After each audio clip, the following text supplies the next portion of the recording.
Assalamualaikum warahmatullahi wabarakatuh. Selamat pagi teman-teman. Gimana kabarnya hari ini? Mudah-mudahan teman-teman dalam keadaan sehat ya. Jumpa lagi dengan Miss Ayla. Di sini Miss Ayla akan menyampaikan materi tentang lingkungan tempat tinggalku. Oke, sebelum kita memulai pembelajaran pada hari ini, mari sama-sama kita membaca basmalah. Bismillahirrahmanirrahim.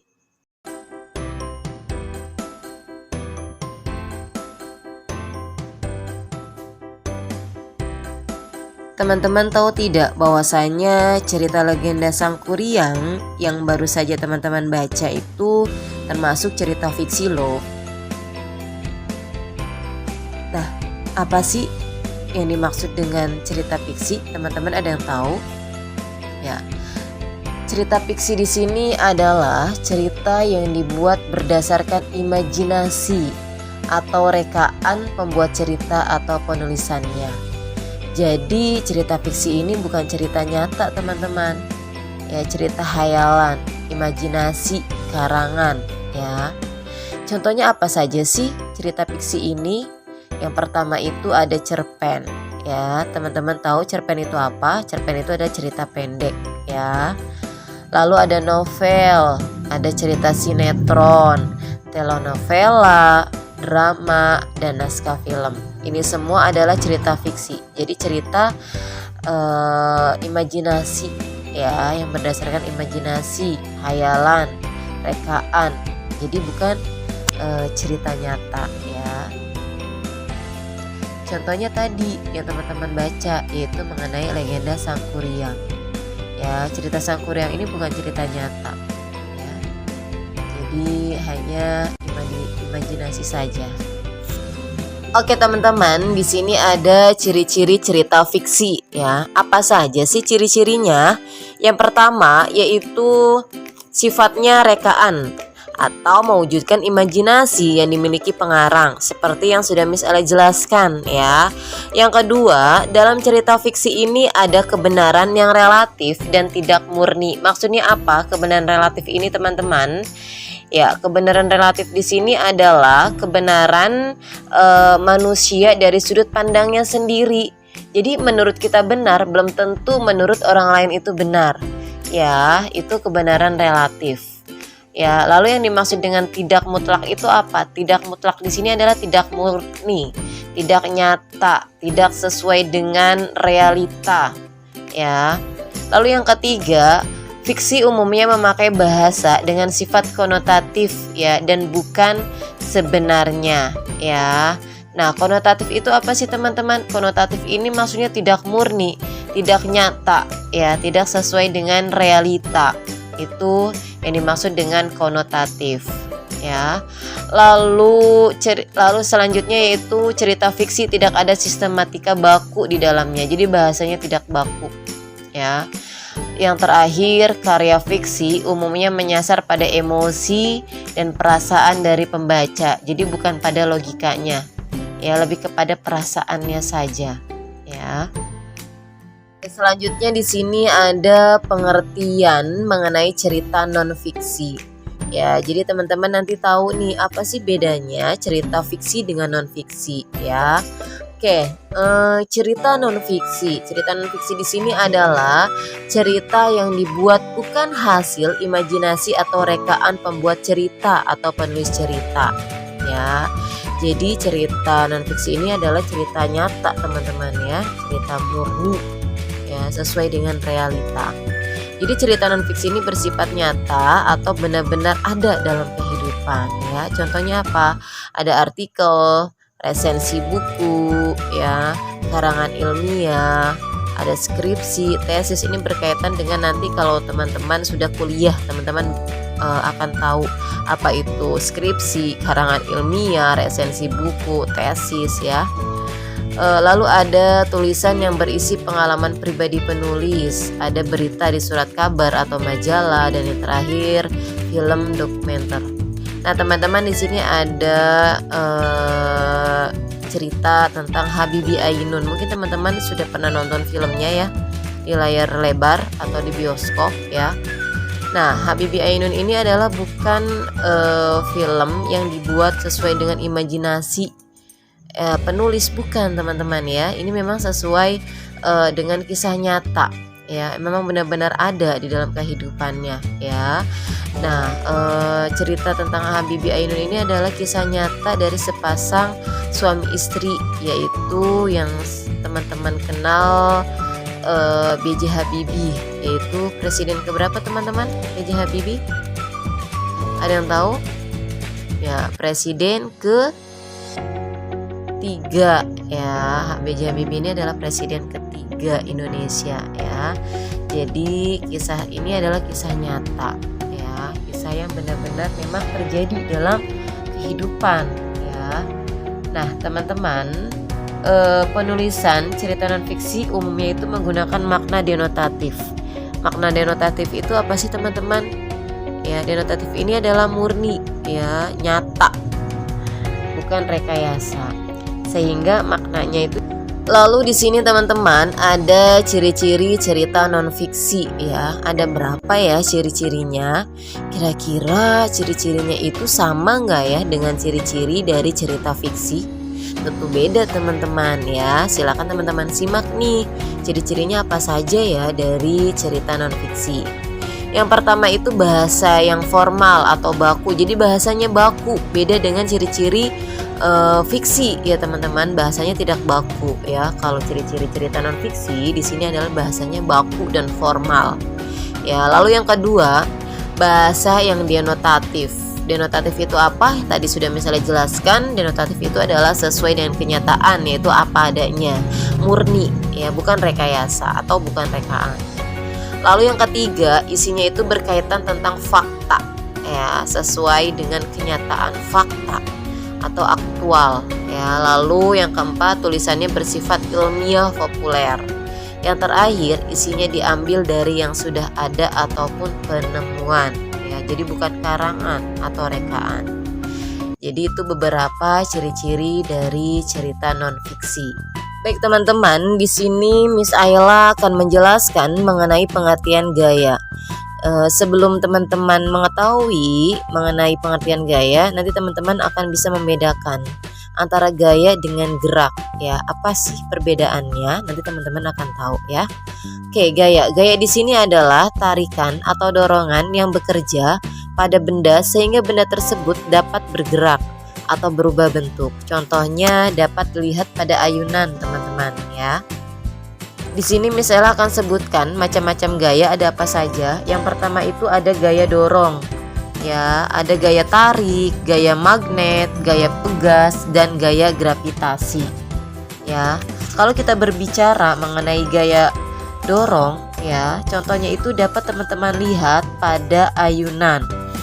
Ayunan ini akan bergerak jika kita beri gaya dorongan, dan ayunan akan berhenti apabila kita hentikan gaya dorongannya. Yaitu adalah contoh dari gaya dorong. Nah, gaya tarik. Ya, gaya tarik contohnya seperti kita menarik koper ya, atau menarik meja, kursi, pintu, itu adalah gaya tarik.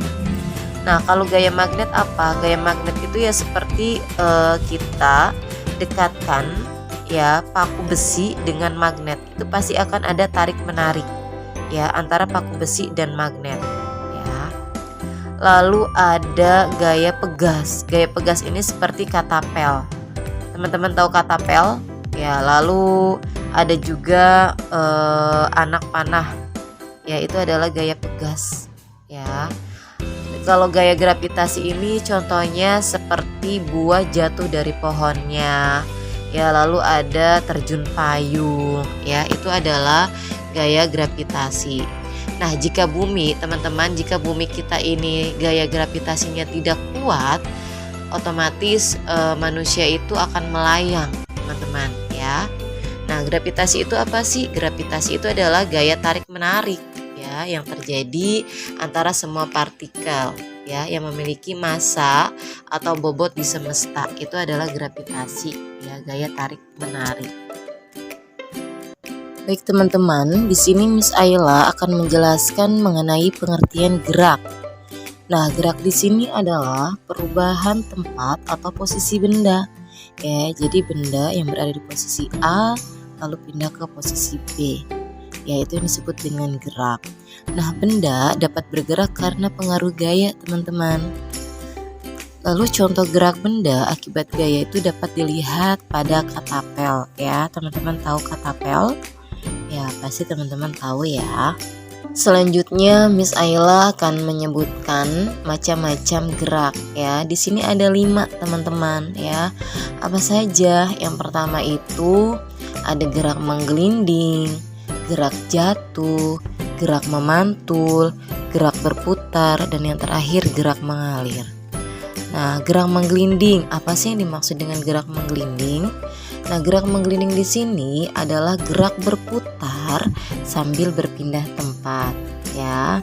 Nah, gerak menggelinding ini terjadi pada benda yang memiliki permukaan tidak bersudut, teman-teman ya, seperti bola dan roda. Jadi benda yang berbentuk kotak atau segitiga seperti lemari dan peti itu tidak dapat bergerak menggelinding, ya. Karena apa? Karena benda tersebut memiliki sudut. Lalu yang kedua yaitu ada gerak jatuh. Nah, gerak jatuh di sini adalah gerak benda dari atas menuju ke bawah. Nah, gerak jatuh ini terjadi karena bumi mempunyai kekuatan untuk menarik benda.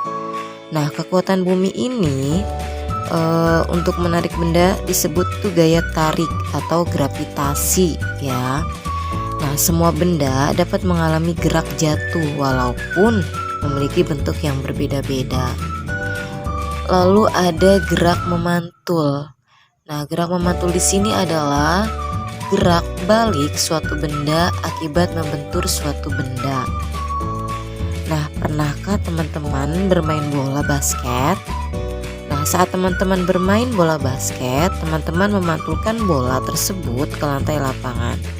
Bola yang teman-teman dorong ke lantai akan memantul kembali ke arah teman-teman. Nah, gerak memantul biasanya terjadi pada benda-benda yang bersifat lentur atau elastis ya. Lalu yang keempat yaitu ada gerak berputar.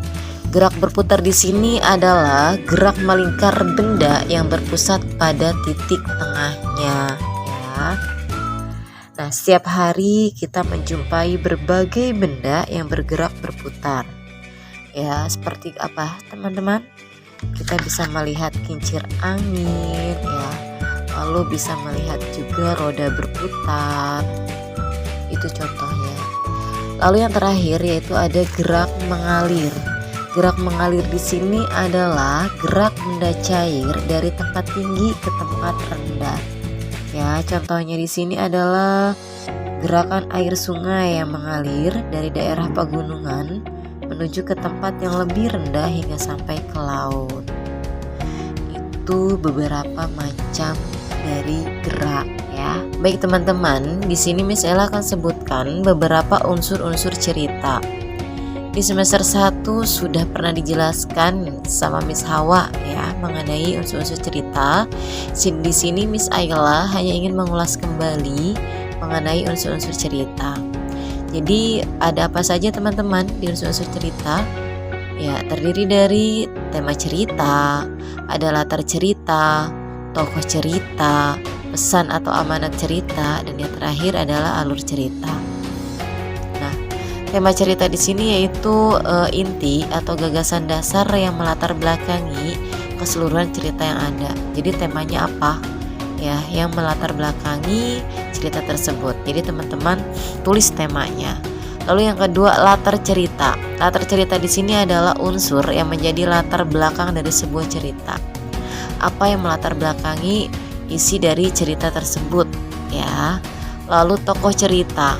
Tokoh cerita di sini adalah pelaku kejadian atau orang yang terlibat di dalam cerita tersebut. Siapa saja tokoh-tokohnya teman-teman silakan sebutkan, ya. Lalu ada pesan atau amanat cerita. Nah, amanat di sini adalah pesan moral yang disampaikan oleh penulis kepada pembaca melalui cerpen. Jadi pesan moralnya apa ya yang ada di cerita tersebut ya. Lalu alur cerita di sini adalah urutan kejadian dalam sebuah cerita. Alurnya seperti apa? Urutannya seperti apa? Ya, urutan kejadian dalam sebuah cerita tersebut. Baik teman-teman, selesai sudah pembelajaran pada hari ini. Semoga apa yang sudah Miss Ayla sampaikan mudah dipahami oleh teman-teman ya. Oke, untuk tugasnya mohon untuk dikerjakan. Miss Ayla tunggu sampai di jam 8 malam. Jika ada materi yang teman-teman rasa sulit, silakan tanyakan kepada Miss-nya ya. Oke, saya akhiri. Wassalamualaikum warahmatullahi wabarakatuh.